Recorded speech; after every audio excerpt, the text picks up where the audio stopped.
and welcome back. It is Thursday, October 15th, and we're here to talk about all the space and astronomy news from this past week. NASA announced on Saturday that the SpaceX Crew 1 mission, which launched 3 NASA astronauts and 1 Japanese mission specialist to the International Space Station and was originally scheduled for October 31st, has been pushed back and is now scheduled for no earlier than mid to late November. This is because of off-nominal behavior that was noted on the first stage gas generator of the Falcon 9 launch during a recent non-NASA launch.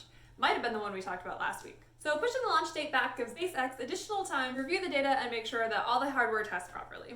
And other future missions that are planned with the Falcon 9 have not been affected at this point. There was a paper published on Monday, October 12th in the monthly notices of the Royal Astronomical Society, where a team of astronomers describe how they observed the spaghettification of a star being eaten by a black hole directly for the first time. Yes, that's a real term.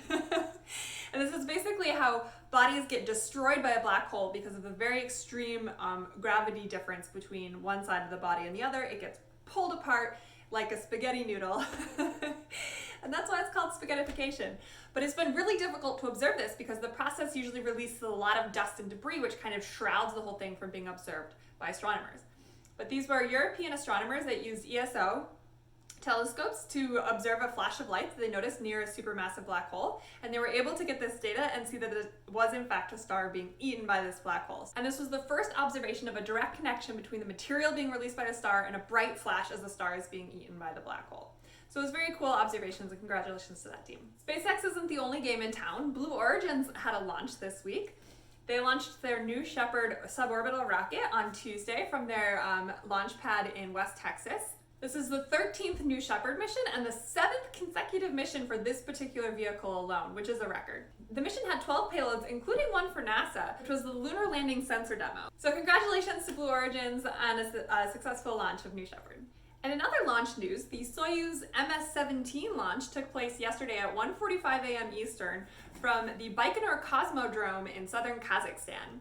So this mission had NASA astronaut Kate Rubins aboard, as well as 2 Russian cosmonauts. And it successfully docked with the International Space Station at 4:48 a.m. Eastern on Wednesday morning. Kate has already said that she will vote in the upcoming US presidential election from space, so should you if you're in the US.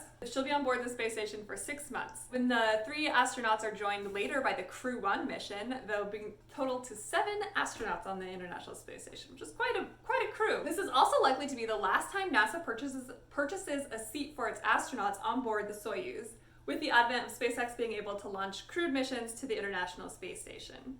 And if you're curious how much a seat on board the Soyuz costs, this last one for astronaut Rubins came in at a cool $90.25 million. Space isn't cheap. So those are some of the news stories from this week. I hope you enjoyed, and I'll see you again next week.